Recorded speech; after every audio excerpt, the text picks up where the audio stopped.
बिस्मिल्लाहिर्रहमानिर्रहीम। अस्सलाम वालेकुम dear students. Professor Mohammad Shafiq, first year biology, chapter number 3, lecture number 4। हम उसी टॉपिक को कंटिन्यू करेंगे जिसको कल हमने डिस्कस किया था। हम डिस्कस कर रहे थे कि वो कौन से फैक्टर्स हैं जो इंजाइम के ऊपर इफ़ेक्ट करते हैं उसके रेट ऑफ रिएक्शंस के ऊपर। उसमें सबस्ट्रेट कंसंट्रेशन था, एंजाइम कंसंट्रेशन, टेम्परेचर और पीएच, जिसमें से दो को हमने कल डिस्कस कर लिया था। आज हम तीसरा फैक्टर और चौथा फैक्टर जो है ना उसको स्टडी करेंगे। Temperatures. The rate of enzyme controlled reactions में increase with increase in temperature but up to a certain limit. Definite बात है कि जब आप टेम्परेचर बढ़ाते हैं तो रिएक्शन रेट बढ़ता है, क्योंकि टेम्परेचर्स ने क्या देना है, एक्टिवेशन एनर्जी देनी है, लेकिन एक सर्टेन लिमिट तक। All enzyme can work at their maximum rate at a specific temperature called as optimum temperature. हर एंजाइम अपने एक परफेक्ट टेम्परेचर पे काम करता है, वो टेम्परेचर उसका ऑप्टिमम टेम्परेचर कहलाता है। जिस तरह हमारी बॉडी का जो टेम्परेचर है 37 सेंटीग्रेड है, तो डेफिनेट बात है हमारी बॉडी के जितने भी एंजाइम्स होंगे वो सारे के सारे 37 सेंटीग्रेड पे ही काम करेंगे। फॉर एग्जांपल हमारी बॉडी के अंदर पेप्सन ले लें तो वो भी बेस्ट जो वर्क करेगा वो 37 सेंटीग्रेड पे करेगा। हीट प्रोवाइड करती है activation energy and therefore chemical reactions are accelerated. Heat ने क्या प्रोवाइड किया, एक्टिवेशन एनर्जी। एक्टिवेशन एनर्जी क्या है, वो energy which is required to start a chemical reaction. Chemical reaction को स्टार्ट करने के लिए जो एनर्जी चाहिए। केमिकल रिएक्शन क्या हो जाता है, एक्सीलरेटेड हो जाता है, तेज हो जाता है एट हाई टेम्परेचर पे। Heat also supplies kinetic energy, उसके साथ वो कैनेटिक एनर्जी भी दे रही है, जो energy to the reacting molecule, वो मॉलिक्यूल जो रिएक्ट कर रहे हैं, causing them to move rapidly. तो वो मॉलिक्यूल जो हैं वो क्या करेंगे, मूव करना शुरू कर देते हैं तेजी के साथ। The reactant move more quickly and chance of their collision with each other are increase. जब आप टेम्परेचर बढ़ाएंगे तो कैनेटिक एनर्जी ऑफ मॉलिक्यूल बढ़ेगी। कैनेटिक एनर्जी ऑफ मॉलिक्यूल बढ़ेगी तो मॉलिक्यूल की जो मूवमेंट है रैपिडली होने शुरू हो जाएंगी, जिसकी वजह से चांसेस ऑफ कोलिजन जो होते हैं वो बढ़ जाते हैं या कोलिजन इंक्रीज हो जाती हैं। However, further increase in heat energy, अगर एक सर्टेन लिमिट से ज्यादा हीट एनर्जी देंगे तो उन कोलिजन की वजह से वाइब्रेशन ऑफ द एटम जो होगा which makes up the enzyme molecules, वो एटम जिनसे एंजाइम्स बने हुए हैं, डेफिनेट बात है अमाइनो एसिड्स हैं। If the vibration become too violent, अगर वो वाइब्रेशन पीक पे चली जाती हैं तो एंजाइम अपनी ग्लोबुलर शेप को, स्ट्रक्चर को मेंटेन नहीं रख पाता, जो कि इसेंशियल है उसकी प्रॉपर एंजाइम एक्टिविटी के लिए या एंजाइम एक्शंस के लिए। तो उस वक्त क्या होता है, enzyme activity is lost and the enzyme is said to be denatures. तो इस पैराग्राफ के ऊपर आपने एक क्वेश्चन लिख लें यहां पे, Why enzyme denature at high temperatures? ऊपर वाले पैराग्राफ में क्वेश्चन बनेगा What is optimum temperatures? जब आपने हीट एनर्जी दी, हीट एनर्जी ने एक्टिवेशन एनर्जी का काम किया, उसके बाद kinetic energy of molecules increase हुई, kinetic energy of molecule increase हुई, मॉलिक्यूल के दरमियान मूवमेंट्स बढ़ गई, मूवमेंट ज्यादा हुई तो कोलिजन के चांसेस ज्यादा हुए। कोलिजन जब ज्यादा इंक्रीज कर जाती हैं तो फिर वाइब्रेशन ऑफ एटम्स होता है, जिसकी वजह से, वाइब्रेशन की वजह से जो बॉन्ड होते हैं एंजाइम के दरमियान वो टूट जाते हैं और एंजाइम अपनी ग्लोबुलर शेप को क्या कर देता है, लॉस कर देता है। तो दो फैक्टर्स, दो चीजें ऐसी हैं कि कोई भी फैक्टर अगर केमिस्ट्री ऑफ एंजाइम को या उसकी कॉन्फ़िगरेशन ऑफ एंजाइम को चेंज करता है तो एंजाइम क्या हो जाता है, डीनेचर्स हो जाता है। तो यहाँ पे क्वेश्चंस आपने ऊपर एक लिख लेना है, why enzyme denature at high temperatures. अब इस ग्राफ को जरा गौर से देखें कि जैसे जैसे आप टेम्परेचर बढ़ाते हैं स्टार्ट में तो रिएक्शन रेट तो बढ़ता है, हर 10 सेंटीग्रेड के बाद रिएक्शन रेट डबल हो जाता है। ये यहां से आप देख रहे हैं कि एक हमने एक्स एक्सेस पे क्या ले लिया है, टेम्परेचर, और इस पे क्या लिया हमने, रिएक्शन रेट लिया है। ये उसका वो पॉइंट्स है जहां से रिएक्शन रेट स्टार्ट होना है। ठीक है जी, ये बिल्कुल स्टार्टिंग पॉइंट है। ये यहां से स्टार्ट हो रहा है 10 सेंटीग्रेड पे, और 20 सेंटीग्रेड पे रिएक्शन रेट क्या हो गया है, इसका डबल हो गया हर 10 सेंटीग्रेड के बाद। और अगर ये फिजिकल इन्वायरमेंट होता तो ये ग्राफ बिल्कुल इसने कहाँ चले जाना था, स्ट्रेट चले जाना था।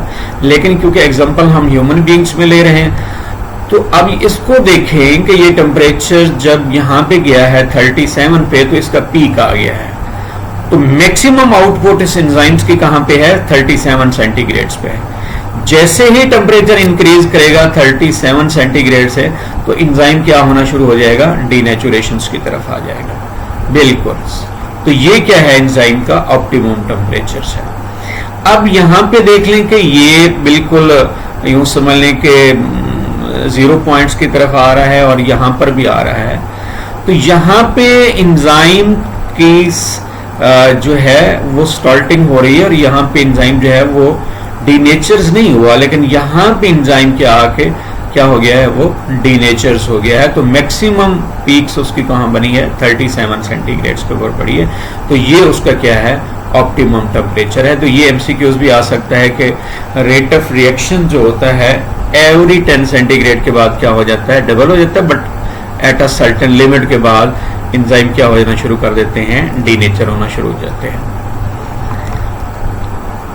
लास्ट फैक्टर है pH, power of hydrogen ion concentration.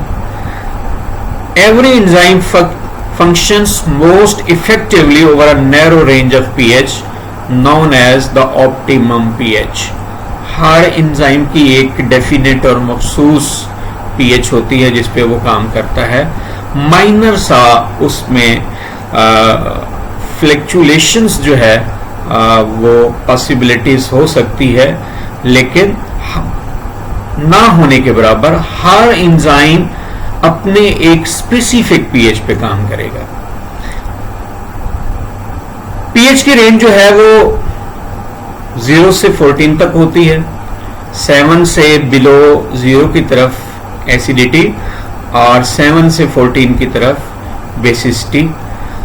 अब यहां पे दो उसने कंडीशन दे दी है कि अ स्लाइड चेंज इन पीएच क्या इफेक्ट डालती है एंजाइम के रेट ऑफ रिएक्शन के ऊपर, और एक्सट्रीम चेंज जो है वो क्या इफेक्ट डालती है। अगर स्लाइड चेंज लाए पीएच के अंदर कोई रिएक्शंस है, अगर वो 8 पे हो रहा था तो आप उसको 7.5 पे ले आए हैं तो या 7 तक ले आए हैं, तो फिर क्या होगा, वो थोड़ा सा अल्कलाइनिटी की तरफ था, 7 न्यूट्रल पे ले आए, तो उससे क्या होता है, can change the ionization of amino acids. Amino acids की आयोनाइजेशन होगी। कौन से अमाइनो एसिड की आयोनाइजेशन होगी, वो अमाइनो एसिड जो एक्टिव साइट्स पे मौजूद हैं। डेफिनेट बात है कि जब आयोनाइजेशन ऑफ अमाइनो एसिड्स होगी उसमें बॉन्ड भी ब्रेक करेंगे, उसमें अमाइनो एसिड्स की चार्ज जो हैं वो भी रीअरेंज करेंगे और बॉन्ड भी ब्रेक कर सकता है। उसके साथ साथ it may affect the ionization of the substrate. Sometime ऐसा होता है कि सबस्ट्रेट की आयोनाइजेशन नहीं होती, सॉरी जो एक्टिव साइड पे अमाइनो एसिड है उनकी आयोनाइजेशन नहीं होती, उसके साथ सबस्ट्रेट की भी हो जाती है या सिर्फ अकेली सबस्ट्रेट की हो जाती है।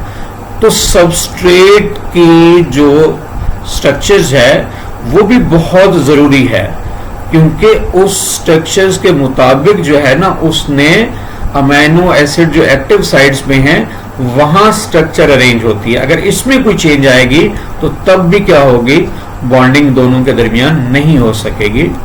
Under these change condition enzyme activity is either, या तो एंजाइम एक्टिविटी रिटार्ड हो जाएगी, रोक हो जाएगी, ठीक है जी, या ब्लॉक हो जाएगी कंप्लीटली, यानी फर्दर रिएक्शन जो होगा वो प्रोसीड्स नहीं होगा। लेकिन एंजाइम यहां पे डीनेचर्स नहीं होगा। दूसरी कंडीशन है जी एक्सट्रीम कंडीशंस है।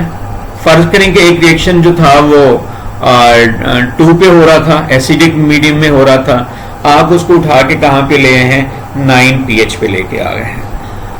तो एक्सट्रीम चेंज इन pH क्या होता है, cause the bond in enzyme to break, यानी अमाइनो एसिड के दरमियान जो बॉन्ड्स होते हैं, जो ग्लोबुलर सिमेट्री बना रहे हैं किसकी, एंजाइम की, वो टूट जाते हैं, जिसकी वजह से एंजाइम क्या हो जाता है, डीनेचर्स हो जाता है। तो यहां पर डीनेचुरेशन ऑफ एंजाइम नहीं हो रही, यहां पे डीनेचुरेशन ऑफ एंजाइम जो है वो हो गई है। तो 2 शॉर्ट क्वेश्चंस यहां पे मौजूद हैं, व्हाट इज ऑप्टिमम पीएच और how slight change in pH and extreme change in pH affect the rate of enzyme actions.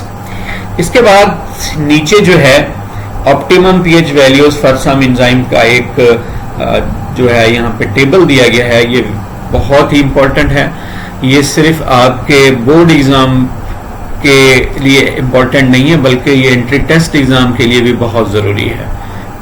इस पे आप देख रहे हैं कि पेप्सिन है, ये एसिडिक मीडियम पे काम कर रहा है 2 पे, सक्रेज 4.50 ये भी एसिडिक है, एंटीरोकाइनेज ये भी एसिडिक पे है, स्लेवरी अमाइलेज स्लाइटली एसिडिक्स में है, कैटालेज तकरीबन ऑलमोस्ट न्यूट्रल्स में आता है, ठीक है जी, स्लाइटली अल्कलाइन की तरफ जा रहा है।